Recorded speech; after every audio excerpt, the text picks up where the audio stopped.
Bienvenue sur la chaîne Pièces de Radio Complet. Pensez à vous abonner pour ne pas rater les épisodes prochains. C'est Patsy qui vous parle. Vous savez Patsy, un des collaborateurs de Nick Carter. Je vais vous raconter une enquête que Nick Carter a menée seul avec moi au cours de l'automne 1913. Figurez-vous donc, au milieu d'un après-midi d'octobre, McCluskey, chef de la police de l'État de New York, téléphona à son vieil ami Nick Carter pour lui demander de courir à Hastings, banlieue située à 12 km de New York, au sujet d'un cadavre qu'on venait de découvrir dans la forêt. Nick et moi nous sautons dans l'auto et à 50 à l'heure nous fonçons vers Hastings. Peu après, nous nous trouvions devant le cadavre en question qui gisait au milieu des feuilles mortes. Quel âge avait-il? 75 ans. Oh, c'était un beau vieillard. On lui en donnait 60. Et il fallait le voir conduire son automobile. Hein. Oui, c'est cette de Dion-Bouton que je vois là-bas. Oui. Il l'avait fait venir de France parce qu'elle allait plus vite que les autres. Il conduisait comme un casse-cou. Pauvre parrain. Alors, messieurs, quelles sont vos conclusions? Il a une balle dans la tempe droite. Je me demande vraiment pourquoi il s'est suicidé. Mais qu'est-ce qui vous fait croire qu'il s'est suicidé? Parce qu'il tient encore son revolver dans la main. Oui, enfin ça, c'est pas une preuve suffisante. Parce que... Il a pu tout bonnement être assassiné. Assassiné? Oui. Peut-être nous trouvons-nous en présence d'un crime maquillé en suicide. Allons donc. Mais supposez que cet homme ait eu un revolver dans son auto. L'assassin peut le lui avoir pris. Il lui tire à bout portant une balle dans la tempe droite, il lui glisse l'arme encore chaude dans la main droite, et il s'enfuit. Mais pourquoi l'aurait-il tué? Ah bah ça, c'est ce que nous allons essayer de savoir. Bon, commençons par regarder ce qu'il y a dans ses poches. Patsy? Oui? Veux-tu m'aider à le retourner? Bien sûr. Merci, parfait. Ah, tiens, il n'y a pas de portefeuille. D'habitude, il l'a toujours sur lui. Ah, on l'a peut-être tué pour le lui voler. Crime crapuleux? Oui, ça m'en a toutes les apparences, mais ne concluons pas trop vite. Voyons l'autre poche intérieure. Des lunettes, oui. Les poches extérieures, maintenant.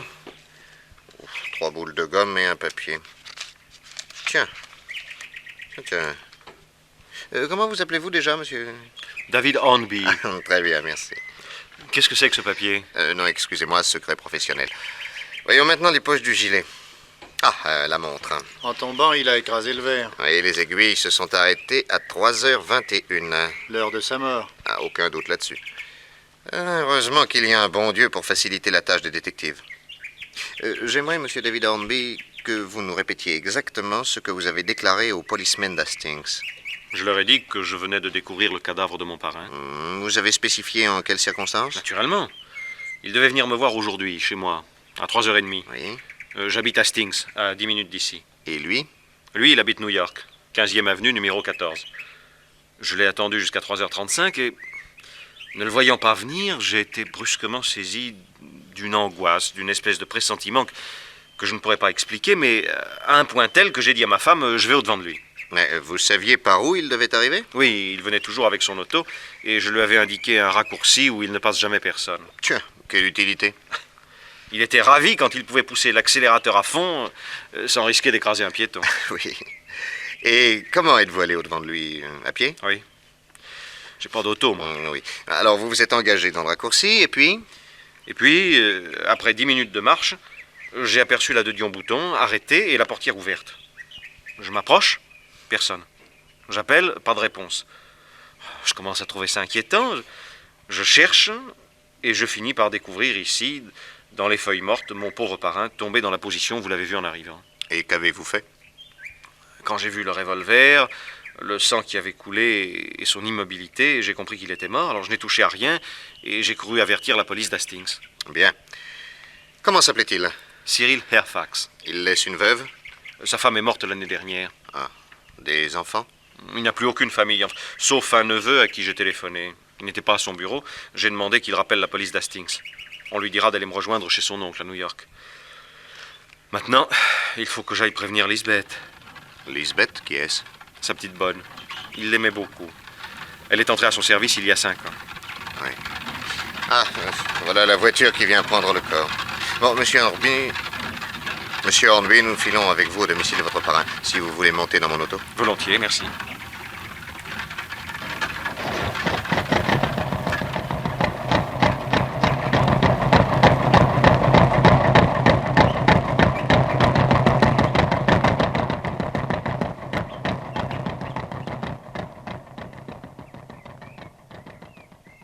Et voilà l'affreuse nouvelle, ma pauvre Lisbeth. C'est pas croyable. Quand je pense que monsieur est parti tout à l'heure si gai, si plein d'entrain, il m'a passé la taille. Il me passait tout le temps, en me disant « Au revoir Lisbeth, à ce soir. Rapportez-moi 4 tranches de jambon d'York. L'automobile, ça creuse. » Parce qu'on est peu de choses tout de même. Mais qu'est-ce qui lui est arrivé? Il s'est suicidé. Oh ben vous voyez, c'était écrit. Il devait finir de cette façon-là. Vraiment? Pourquoi? Son père est déjà mort comme ça. Son père s'est suicidé? Oui, il s'est pendu. Oh. Monsieur m'a raconté ça un jour que j'avais trouvé un bout de corde que j'allais jeter. Il m'a dit, veux-tu laisser ça? Ça porte bonheur. C'est comme ça que j'ai appris comment avait fini son père. Son grand-père, ça a d'ailleurs été du pareil au même. Ah, le grand-père s'est pendu aussi? Pas du tout. Ah bon? Il s'est fichu à l'eau. Ah. Ce qu'on a écrit sur le suicide par atavisme, c'est donc bien vrai. Mais Monsieur Airfax avait-il déjà tenté de se suicider? Non, parce qu'on le surveillait. Mais 2 fois dans sa vie, il y a déjà pensé. Lui-même, il me l'a dit. Vous étiez sa confidente? Il m'aimait bien, parce que je le faisais rigoler. Il avait des moments où il ne demandait qu'à blaguer. Là, ce qu'il pouvait me faire enrager, ça l'amusait, le pauvre vieux. Et puis, il y avait des moments où il avait l'air de porter un mort en terre. Il broyait du noir et ne pensait qu'à se suicider. Il avait des raisons? La première fois que ça l'a pris, ça a été à la suite de coups de bourse désastreux. Mais il était riche. Très. Il avait été chercheur d'or et il était tombé sur un filon considérable. Oui, et pourtant cette maison est belle, sans plus. Il avait des goûts très simples. Et à une autre occasion, il a encore voulu se suicider. Oui. Quand sa femme a appris qu'il avait une maîtresse. Il aimait beaucoup cette pauvre madame, et il ne supportait pas l'idée de lui avoir fait de la peine. Ah, le jour où il a rencontré cette créature, il aurait mieux fait de se casser une jambe. Et vous parlez de la maîtresse? Oui. Elle l'a volé à cette pauvre madame. Il faisait si bon ménage. Quand il rigolait avec moi, elle ne lui en voulait pas. Moi, je faisais partie de la famille. Tandis que l'autre... Vous comprenez, c'était un faible. Ça va faire 10 ans que cette saleté-là a mis le grappin dessus. Je suis sûre que c'est à cause d'elle qu'il s'est suicidé. Expliquez-nous ça. Elle l'a, comme on dit dans les livres, envoûtée. Oui, envoûtée, c'est le mot. Oh, on ne sait pas qu'elle soit belle. Le corps n'est pas vilain, mais la figure. Un pékinois. Et mauvaise avec ça, une teigne, et coléreuse. Tenez, il n'y a pas 15 jours, dans ce salon, il a giflé monsieur devant moi. Comment gifler un vieillard? Pourquoi ça? Parce qu'il voulait pas se marier avec elle. Il en avait peut-être peur. Il l'avait dans la peau, oui. Quel âge a-t-elle? Elle vient d'avoir 30 ans. Évidemment, la pauvre madame, à son âge, elle ne pouvait pas lutter. D'autant plus qu'elle, l'amour, ça ne l'avait jamais beaucoup intéressée. Alors forcément, quand monsieur a rencontré la Léonore, et qu'il s'est aperçu qu'elle avait drôlement de la conversation, elle l'a empaquetée en moins de 2. Elle s'appelle Léonard? Oui, Léonore Campbell. Et qu'est-ce qu'elle fait dans la vie? Rien. Je pense que mon parrain subvenait largement à ses besoins. Alors pourquoi refusait-il de l'épouser? Parce que sur son lit de mort, madame lui a fait jurer qu'il ne se remarierait jamais. Ah oui. Il a juré? Ah, ça, je peux le dire. J'écoutais à la porte. Et depuis, la Léonore lui faisait des scènes terribles. Et ce pauvre monsieur était pris entre sa promesse faite à madame et l'envie qu'il avait de se marier avec cette garce. Bon. Cet après-midi, à quelle heure monsieur Airfax est-il parti d'ici? À 3h moins le quart. En automobile? Oui, Seul? oui. Il devait aller chez monsieur David. Chez moi, c'est ce que je vous ai dit. Oui, oui. Et puis après, il devait rejoindre monsieur Arnold, son neveu, dans la maison de campagne que monsieur venait d'acheter. Et où est cette maison de campagne? Pas très loin d'Hastings, à White Plains. Il a sorti l'auto. J'ai refermé la porte du jardin. Et c'est à ce moment-là que la Léonore s'est amenée. Ils se sont embrassés. Oh oui, monsieur, en pleine rue, devant les gens du quartier. Ils ont discuté le coup pendant un bon moment. J'ai pas pu entendre ce qu'ils disaient. Puis elle est montée dans l'auto et ils sont partis. Où habite cette mademoiselle Campbell? À 2 pas d'ici, dans la 23e rue. Elle a le téléphone? Monsieur lui a fait mettre. Elle voulait pas pour pas qu'il l'appelle à tout bout de champ et qu'il contrôle ce qu'elle faisait. Mais il a tellement insisté. Ça a encore fait une scène qu'elle a dû en passer par là. Quel est son numéro? 245-87. Merci. Allô, mademoiselle, je voudrais le 245-87, je vous prie. Allô? Allô, le 245-87, je voudrais parler à mademoiselle Campbell. Elle n'est pas là? À quelle heure va-t-elle rentrer? Bon, alors sitôt que vous la verrez, demandez-lui de venir d'urgence ici, chez monsieur Airfax. Oui, il vient de lui arriver quelque chose de grave. Oui, un accident. Je compte sur vous, hein. Merci. Maintenant, dites-moi, mademoiselle, reconnaissez-vous ce revolver? C'est celui de monsieur. Il était toujours dans son auto. Oh, oh le pauvre monsieur. Quand je pense que c'est avec ce machin-là qu'il s'est tué. C'est pas possible qu'il me repasse plus jamais. Ah bah, il faudra vous faire une raison. Il était si heureux d'avoir acheté cette propriété à White Plains. On devait quitter New York au printemps prochain et aller s'installer définitivement là-bas. Il s'agit de cette propriété que je vois là, hein, sur cette photo. Oui. C'est d'ailleurs en montrant cette photographie à monsieur que le monsieur de l'agence a décidé monsieur à visiter. Il était revenu emballer. Il y avait de quoi. Regardez ça. Vous entrez par cette belle grille. Vous suivez cette allée du milieu entre deux pelouses. Et au fond, vous trouvez la maison avec un chêne sur la droite, qui a plus de 100 ans. Et à gauche, au milieu d'un parterre de fleurs, une grande statue de marbre qui représente une femme avec un chien. On se croirait dans un château en Angleterre. Et moi, j'avais une belle chambre derrière. Oh, c'était trop beau. Qu'est-ce que c'est que tous ces gens-là? Tiens, deux policemen avec un jeune homme. Il a les menottes. Bonsoir, monsieur Carter. Ah, Brown, comment ça va? Bonjour. Moi, ça va. Mais c'est ma femme qui fait une coqueluche, oui. Oh, c'est pas grave. Bon, j'espère que non. Vous connaissez Smith, hein? Ah oui, bien sûr. Bonsoir, Smith. D'où nous sortez-vous cet aimable jeune homme? De la forêt d'Hastings. Bien, vraiment? Oui, on l'a aperçu qui rôdait dans le coin où le vieux gentleman a été assassiné. Alors on a flairé quelque chose, on l'a interrogé, il a fichu le camp. Alors on l'a menacé de lui tirer dessus. Et il s'est arrêté? Dans ce cas-là, vous continuez, vous? Comment t'appelles-tu, mon petit bonhomme? Bon, d'abord, je suis pas votre petit bonhomme. Quel âge as-tu? 17 ans. Et comment t'appelles-tu? Teddy Jackson. Alors dis-moi, Teddy, qu'est-ce que tu faisais dans cette forêt? Je me promenais, j'ai bien le droit. Un mardi après-midi, tiens. Tu ne travailles donc pas? Je fais mes études, mais en ce moment, je suis fatigué. Ah oui. Allez, recommence pas tes boniments, va. Il nous a tout avoué, monsieur Carter. C'est le fils d'un commerçant de Philadelphie. Il s'est sauvé de chez lui. Monsieur voulait vivre sa vie. Seulement, au bout de 2 jours, il a plus eu un sou, alors il a volé ça, quoi. Cet appareil photographique? Oui. Mais dis donc, ça vaut cher un machin comme ça? C'est ce que je me suis dit. Et l'ennui, c'est qu'au fond de l'étui en cuir, le propriétaire avait collé sa carte de visite. Ça, je l'avais pas vu. Et qui est le propriétaire de cet appareil? Monsieur Cyril Airfox, 15e avenue, numéro 14. Ah. C'est pourquoi on est venu ici d'Ardard.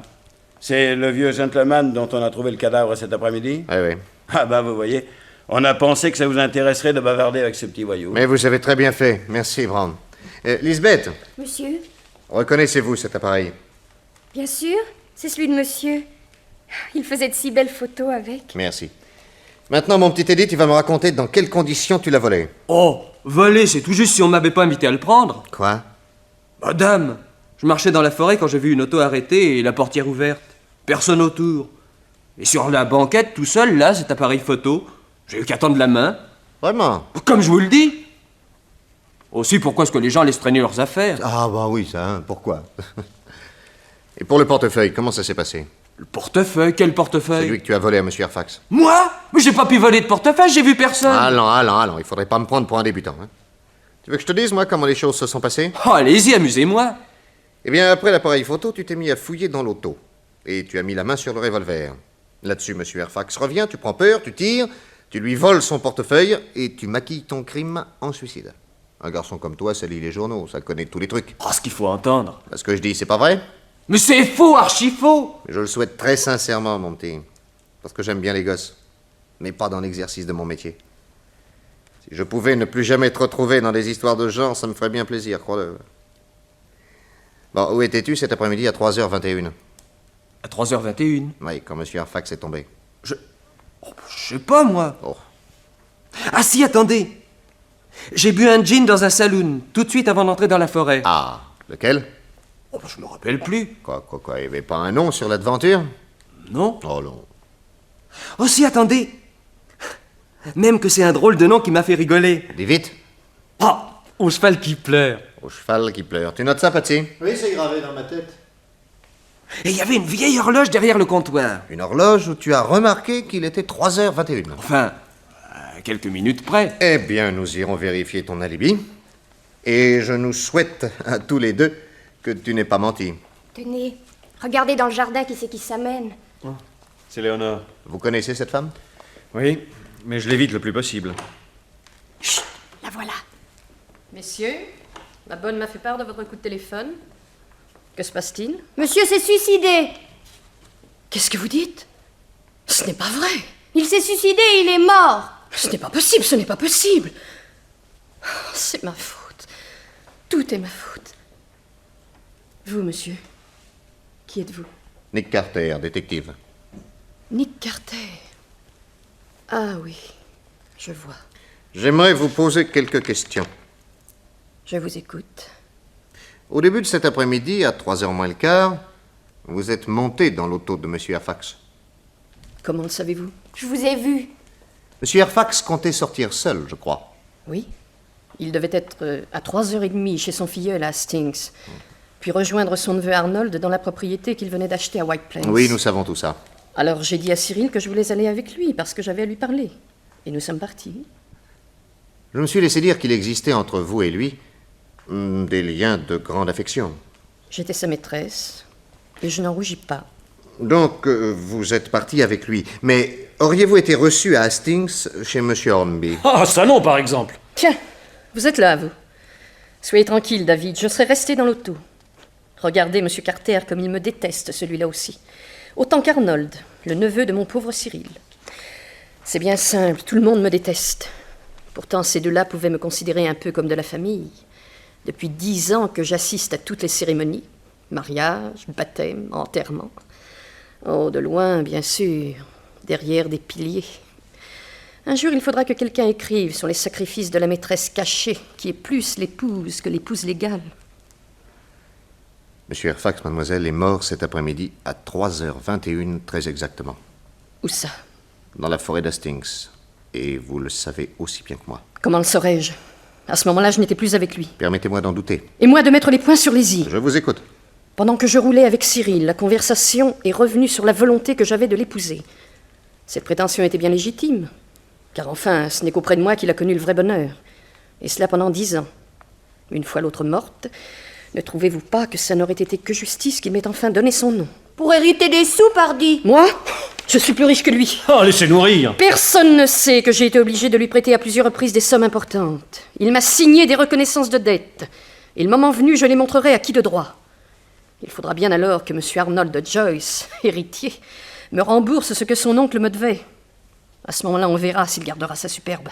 Oui, eh bien pour le moment, mademoiselle, j'aimerais que nous revenions sur ce qui s'est passé au cours de cette conversation dans l'auto. J'ai démontré une fois de plus à Cyril qu'il avait le devoir de m'épouser pour satisfaire mon amour et mon honneur. Et qu'a-t-il répondu? Qu'il ne pouvait pas. Qu'il avait promis à sa femme de ne pas se remarier. Des bêtises, quoi. La moutarde m'est montée au nez et je lui ai dit d'arrêter l'auto. Il n'a pas voulu. Alors j'ai coupé le contact. Il a bien fallu qu'il s'arrête. Je suis descendue. Et je lui ai crié « Adieu pour toujours, tu ne me reverras plus jamais !» J'ai tourné une rue et je me suis cachée dans une porte. Je l'ai vu qui me cherchait. Un vieux de 75 ans qui court après une jeune femme, c'est grotesque. Et ne m'ayant pas trouvé, il est remonté dans son auto et il est reparti. Maintenant, je comprends très bien ce qui s'est passé. Tout en roulant dans la forêt, il a pensé à la vie qu'il allait avoir tout seul, sans moi. Il n'a pas résisté et il s'est tiré une balle dans la tête. Une balle. Tiens, comment le savez-vous? Vous me dites qu'il s'est suicidé? Bon, il aurait pu se pendre, dans une forêt. Vous saviez qu'il avait un revolver? Oui, naturellement. Mais alors, selon vos dires, où étiez-vous quand vous vous êtes quitté? À Brompton, à 3 kilomètres de la forêt. Quelle heure était-il? 3h10. Comment le savez-vous si exactement? Parce que je suis allée à la gare qui était à côté, et j'ai attendu à peine 10 minutes le train de 3h20 qui m'a ramené à New York. J'aimerais en avoir la preuve. Interrogez l'employé du guichet où j'ai pris mon billet. On a souvent bien voulu me dire que lorsqu'on m'avait vu une fois, on ne pouvait pas m'oublier. Je comprends ça. Alors. Souhaitons-le, c'est votre unique planche de salut. Que voulez-vous dire? J'aimerais pour vous que l'alibi que vous venez de me donner soit exact. Pourquoi? Parce qu'il se pourrait, mademoiselle, que M. Fairfax ne se soit pas suicidé. Parce qu'il se pourrait, mademoiselle, que M. Fairfax ne se soit pas suicidé, mais qu'on l'ait assassiné. Quoi? Vous me soupçonnez d'être la meurtrière? À mes yeux, tout le monde est coupable. Enfin, jusqu'à preuve du contraire. Mais d'abord, pourquoi l'aurais-je tué? Vous êtes très violente. Un coup de colère. Ou peut-être un certain besoin d'argent. Je ne comprends pas. Pensez-vous, mademoiselle, que je crois un mot de ces reconnaissances de dettes signées par M. Fairfax? Ça n'a été pour lui qu'une manière de vous léguer de l'argent tout en évitant de vous faire payer des impôts. C'est une infamie. Mais non. À propos, dites-moi donc, nous avons récupéré cet appareil. Savez-vous quelles photos ont été prises avec la pellicule qui est encore à l'intérieur? Oui. Ce sont des photos de moi sur la pelouse de la nouvelle propriété de White Plains. Parfait. Patsy, tu les feras développer. Hein? Oui, patron. Et nous les montrerons à l'employé qui était au guichet de la gare de Brampton. Puisse-t-il vous reconnaître, mademoiselle? Oh, attends, Patsy, attends. Oui? Je crois qu'il reste encore de quoi faire quelques clichés. Teddy, passons sur cette terrasse, je vais te prendre en photo, toi aussi. Pourquoi faire? Pour montrer les épreuves au cheval qui pleure, en espérant que tu auras laissé un souvenir assez durable pour que ton alibi soit confirmé. Allons-y.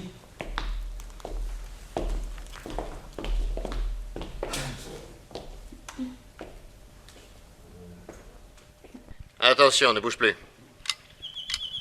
Voilà, merci. Tiens, voilà Monsieur Arnold. Le neveu.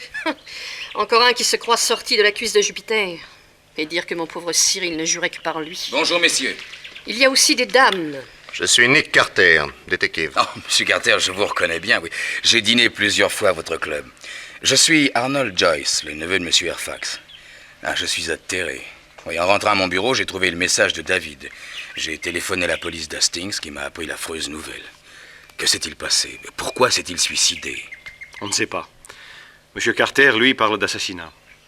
D'assassinat? Non, je n'affirme rien. Enfin, il y a différentes petites choses qui me chiffonnent. J'essaie de voir clair et ce n'est pas facile. Oui, si je peux vous aider. Merci. Vous étiez, je crois, le seul membre de la famille de M. Fairfax. Oui. Donc, son seul héritier. Oui.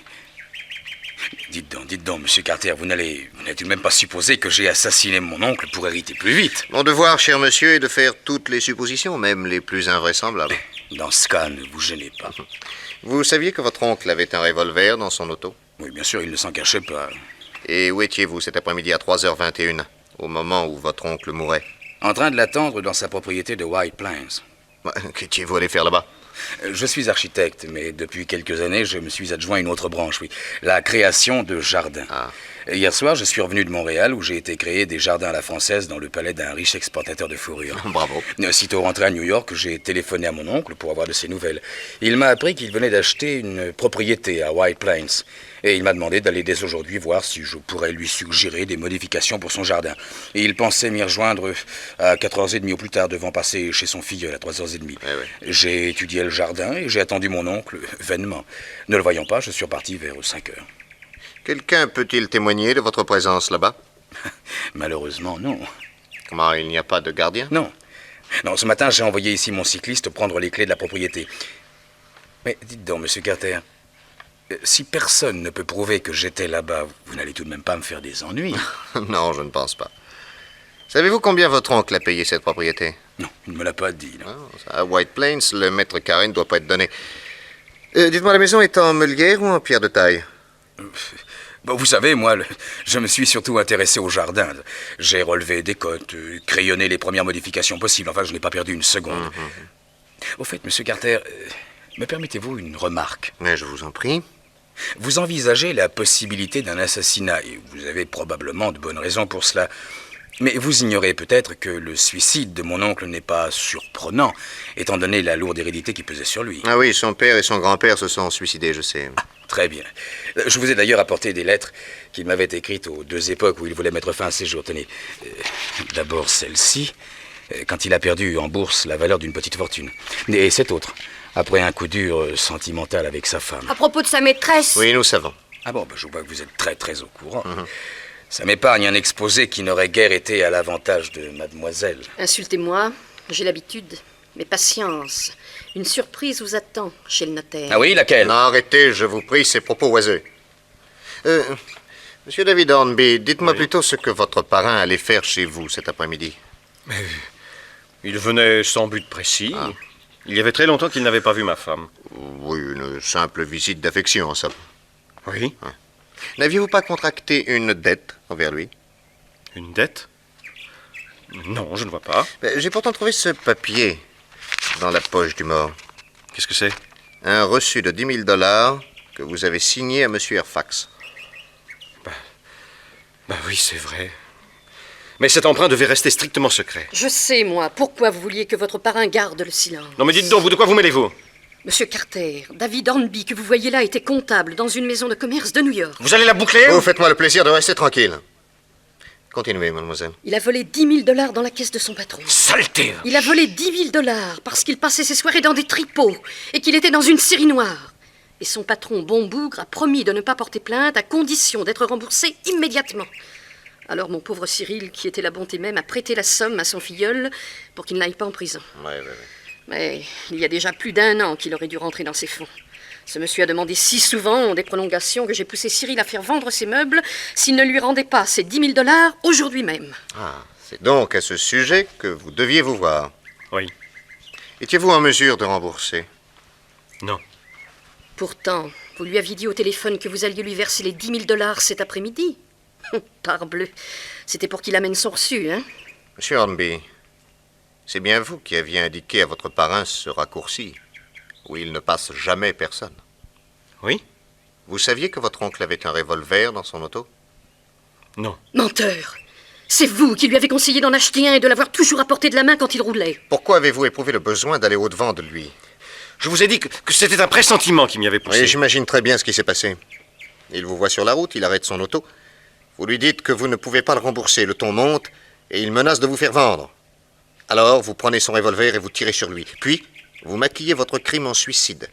Et vous fauchez le portefeuille qui devait sûrement contenir le reçu. L'ennui, c'est que ce reçu n'était pas dans le portefeuille, mais dans une autre poche. Ce que vous racontez là ne tient pas debout. Dans ce cas, où étiez-vous à 3h21? Chez moi. Ma femme vous le confirmera. Soit, je l'interrogerai. En attendant, la séance est levée. Je vous convoquerai tous chez moi demain, ou après-demain, au plus tard. Quant au petit, naturellement, Brown, vous l'embarquez au dépôt pour vol de l'appareil photo. Hein. Et n'oubliez pas de prévenir les parents. Soyez tranquille, monsieur Carter. Le lendemain soir, Nick Carter était prêt à recevoir les 4 suspects. Je fis d'abord entrer le neveu, Arnold Joyce. Bonsoir, monsieur Carter. Bonsoir, cher monsieur. Alors, vous êtes toujours pour la version de l'assassinat? Honnêtement, je nage. J'ai convoqué les autres personnes qui tournent autour de la mort de votre oncle, mais sans grand espoir qu'une ultime confrontation donne grand-chose. On a développé les photos prises par votre oncle, oui. Elles vous reviennent de droit. Mais vous n'y prendrez peut-être pas plaisir. Tiens, pourquoi ça? Eh bien, parce qu'elles représentent Mademoiselle Campbell se pavanant dans le beau jardin de la propriété de White Plains. Faites voir. Ah, elles sont très bonnes. Oui, mais elle, comme toujours, elle est grotesque. En tout cas, votre oncle avait du goût. Oui. C'est très joli. Oui. Cette grille et cette allée centrale entre 2 pelouses, là, avec cette énorme chêne, là, à gauche de la maison, et à droite, cette grande statue de marbre. Oui, n'est-ce pas? Un jour, j'aimerais en faire une aquarelle. Oui, entrez. Voici Mademoiselle Campbell. Ah, qu'elle entre. Bonsoir, mademoiselle. Bonsoir, monsieur Carter. Ah, je vois que vous avez fait développer les photos. Oui. Montrez vite. Ah non, Pourquoi? parce que tout ce que je peux vous dire, c'est que vous y êtes fort ressemblante. Et que je les ai montrées à l'employé du guichet à la gare de Brampton. Il m'a reconnu, n'est-ce pas? Non. Mais vous vous êtes bien adressé au même? Ah oui, je m'en étais assuré auparavant. Ce qui fait que vous n'avez pas pu contrôler mon alibi? Hélas, non, mademoiselle. Oui, entrez. On amène le jeune Teddy. Ah, qu'ils entrent. Bonsoir, monsieur Carter. Alors, vous avez pu vérifier l'alibi du gosse? Je suis allé au cheval qui pleure. Il y a effectivement une horloge derrière le comptoir. Ah, qu'est-ce que je vous disais? Oui, mais l'ennui, c'est qu'elle est arrêtée depuis 6 mois. Et que depuis 6 mois, elle marque 6h15. Elle ne pouvait donc pas marquer 3h21 au moment où tu étais supposé y boire. Mais vous avez montré ma photo au patron? Ah oui, ça, ton visage ne lui a rien rappelé du tout. Oh, il m'a pourtant vu! Entrez. Ah, monsieur Hornby. Bonsoir. Bonsoir, monsieur Carter. Alors, vous avez interrogé ma femme? Oui. Elle vous a confirmé que j'étais à la maison à l'heure de la mort de mon parrain. Oui. Mais je récuse son témoignage, Pourquoi ça? parce qu'elle a peur de vous. Qu'est-ce que vous racontez? Elle avait un regard de bête traquée. Et elle a répondu à mes questions comme si elle récitait sa leçon. C'est une plaisanterie. Je plaisante si peu que je lui ai demandé comment s'étaient produites les ecchymoses qu'elle avait au visage. Oh, elle m'a assuré qu'elle était tombée, mais j'ai interrogé vos voisins. Eux ne se sont pas gênés pour me dire que vous étiez une brute et que vous terrorisiez votre femme. Vous comprendrez que dans ces conditions, je tienne pour nul ce que vous l'avez obligé à me dire. Mais c'est faux! Ce qui fait que, si je comprends bien, monsieur Carter, vous n'avez pu vérifier nos alibis ni aux uns ni aux autres. Hélas, non. Aucune confirmation pour personne. Mais il reste la thèse du suicide qui, elle, est étayée par des éléments psychologiques solides. Alors, Nick, Quoi? qu'est-ce qu'on fait? Oh, nous pouvons considérer l'enquête comme terminée. Pourquoi? Parce que je connais la vérité. Vous connaissez la vérité? Bon, naturellement, voyons, il suffit de réfléchir. Appelé au téléphone dans la pièce voisine, Nick Carter sortit de son bureau. En l'attendant, les conversations s'amorcèrent. Dans un coin, Arnold Joyce s'approcha du filleul. Dis-moi, j'ignorais que l'oncle t'avait prêté de l'argent. Faux jeton, va. Il te disait tout. Je te jure que non. En tout cas, s'il y en a une qui n'aurait jamais dû le savoir, c'est bien la Léonore, cette sale garce. Ah, je suis très embêté pour toi, oui. J'ai l'impression que Nick Carter a été très influencé par ce qu'elle lui a raconté. À mon sujet? Oui. Alors toi aussi, tu crois que j'ai tué ton oncle? Je ne crois rien, moi, mais je trouve ça embêtant. D'abord, je n'admets pas qu'on mette en doute les déclarations de ma femme. Tu as tort d'être mal avec tes voisins. Oh, ceux-là, je vais aller leur casser la gueule. Ah, tu as toujours envie de casser la gueule à quelqu'un. Vous êtes des salauds, tous tant que vous êtes. En tous les cas, s'il y a un type qui a toujours été chic avec toi, c'est bien ton parrain. Lui, il valait pas mieux que les autres. Ah, tu n'as pas le droit de dire ça. Quand je pense qu'il m'a menacé de faire vendre mes meubles si je lui rendais pas ses dollars. Il ne l'aurait pas fait. Bon, avec ça. Tu dramatises toujours. Je vois bien que toi, tu as la vie facile. Ah oui, mais si tu crois que je n'ai pas mes problèmes d'argent comme tout le monde... Ton oncle n'avait qu'une excuse, une seule. Oui, c'est que dans les mains de la bonne femme, il n'était qu'une pauvre chiffre. Voilà. Et si je peux te donner un conseil, méfie-toi d'elle. Non, pour ça, sois tranquille. Tu sais ce qu'elle a dit à Nick Carter? Non? Qu'elle s'était fait signer des reconnaissances de dette par ton oncle. Non. Je te le jure. Elle est drôlement bien conseillée, la garce. Mais si elle me cherche, elle va me trouver, pas plus tard que tout de suite. Mademoiselle! Laisse! Mademoiselle! Quoi? Dites-moi, qu'est-ce que c'est que ces dettes de complaisance que vous vous êtes fait signer par mon oncle? Ah, je vois qu'on n'a pas été long à vous mettre au courant. Savez-vous que ça peut vous mener toujours en prison, ce petit jeu-là? Vraiment? Héritage déguisé, ça coûte cher. Tenez-vous tranquille. J'ai le droit de rentrer dans mon argent et vous me rembourserez jusqu'au dernier sou. Si je comprends bien, la mort de mon oncle vous arrangerait plutôt. Pour ça, oui, admirablement. Et si vous croyez que c'est agréable, les assauts d'un vieillard de 75 ans... Vos secrets d'alcôve ne nous intéressent pas. Et puis, c'est plutôt flatteur de penser qu'il s'est suicidé pour moi. Suicidé? Quoi? Oui, et Nick Carter est persuadé qu'il a été assassiné. Et alors? Alors vous avez peut-être menti d'un bout à l'autre. N'oubliez pas que votre alibi est nul. Il n'y a pas que le mien. En tout cas, si Nick Carter a découvert la vérité, vous pouvez vous attendre au pire. Attention, le voilà. Veuillez m'excuser. On vient de me téléphoner pour une nouvelle affaire. Nous allons donc liquider celle-ci au plus vite, hein? Vous avez dit tout à l'heure que vous aviez découvert le ou la coupable. Peut-on savoir de qui il s'agit? Mais de vous, monsieur Joyce. Moi? C'est une plaisanterie. Bah, hélas, non, monsieur Joyce. C'est vous qui avez tué votre oncle. Vous êtes fou! Oh non, parfaitement lucide. Je me suis renseigné sur vous. Et j'ai découvert qu'en dépit des apparences, vos affaires étaient dans une situation particulièrement critique. Il vous fallait des dollars au plus vite. D'autant plus que vous avez une maîtresse qui vous a fait pendant votre absence bien des infidélités, en raison précisément de votre manque d'argent. À votre retour, elle ne vous cache pas sa conduite. Cependant, envers et contre tout, vous voulez garder cette femme. C'est alors que vous pensez à l'héritage de votre oncle. C'est faux! Vous lui téléphonez. Et il vous apprend qu'il vient d'acheter une propriété. Il vous demande d'y aller au plus vite pour examiner son jardin en vue d'améliorations éventuelles. Il ajoute qu'il vous rejoindra après être passé à 3h30 chez son filleul. Aussitôt, votre plan est fait. Vous savez que pour aller chez David Hornby, il prend toujours un raccourci où ne passe jamais personne. Vous allez l'attendre sur le chemin et, quand vous apercevez sa voiture, vous lui faites signe. Il s'arrête, étonné. Vous vous asseyez à côté de lui et, sans avoir l'air de rien, votre main se glisse vers le revolver et vous lui tirez une balle dans la tempe droite. Puis vous traînez le corps hors du chemin, jusque dans les bruyères, et vous glissez l'arme dans la main droite de votre victime. Et le portefeuille, alors? C'est moi qui l'aurais pris? Oui, pour faire croire, en cas de doute, à un crime crapuleux. Puis vous rentrez à New York. Vous n'êtes jamais allé à White Plains. C'est faux! J'y étais au moment du suicide. Vous n'êtes jamais allé à White Plains. Et c'est ça qui m'a ancré dans l'idée que c'était vous, l'assassin. Je voudrais bien savoir comment. Comment vous avez pu imaginer une chose pareille? Mais d'abord, un premier indice. Je vous demande si la nouvelle maison est en meulière ou en pierre de taille. Or, vous éludez la question, étant visiblement dans l'incapacité d'y répondre. Alors, à qui fera-t-on croire qu'un architecte de métier ne remarque pas du premier coup d'œil si une maison, qui en plus sera la sienne un jour, est en meulière ou en pierre de taille? Premier indice qui me met la puce à l'oreille. Ah oui, ensuite? Eh bien, vous sortez de votre poche, soigneusement amenée pour la circonstance, 2 lettres de votre oncle pour me prouver que la thèse du suicide est la seule valable. Ça, je ne vois pas en quoi cela peut être un indice de culpabilité. Je n'ai jamais informé la police d'Hastings que je mettais en doute le suicide. Elle n'a donc pas pu vous en faire part. Si vous étiez innocent, pourquoi seriez-vous venu à moi avec des lettres destinées à me convaincre du suicide? Non, vous seriez arrivé les mains vides, et c'est avec étonnement que vous auriez appris que je flairais un assassinat. Vous vous êtes vendu en voulant trop bien vous défendre. Ah oui, c'est tout? Non. Un 3e indice est venu, pour finir, confirmer les 2 autres. Et il m'a été fourni par les photos prises par votre oncle. Par les photos? Comment ça? Eh bien, Lisbeth me montre le cliché pris par l'agence. Et je vois la maison avec un gros chêne à droite et une statue à gauche.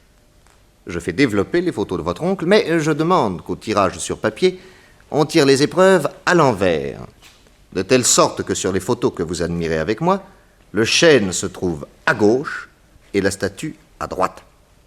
Si vous aviez réellement passé 1h30 dans la propriété, vous vous seriez écrié tout de suite « Mais ces photos sont à l'envers ». Mais vous ne vous êtes aperçu de rien, tout simplement parce que vous n'êtes jamais allé à White Plains, et qu'à l'heure du crime, vous étiez bel et bien dans la forêt d'Hastings en train d'assassiner votre oncle. Oh, il se trouve mal. Ouvrez la fenêtre. Ouvrez la fenêtre, oui. Un évanouissement qui équivaut à un aveu, n'est-ce pas, Nick? Eh oui. Ah, votre idée des photos inversées, c'était pas bête. Vous me flattez, monsieur Hornby. Grâce à une photo, et sans s'en apercevoir, un assassin avoue son crime. Décidément, le produit qu'on emploie pour développer les clichés porte bien son nom. Ah oui? Lequel? Du révélateur, mademoiselle.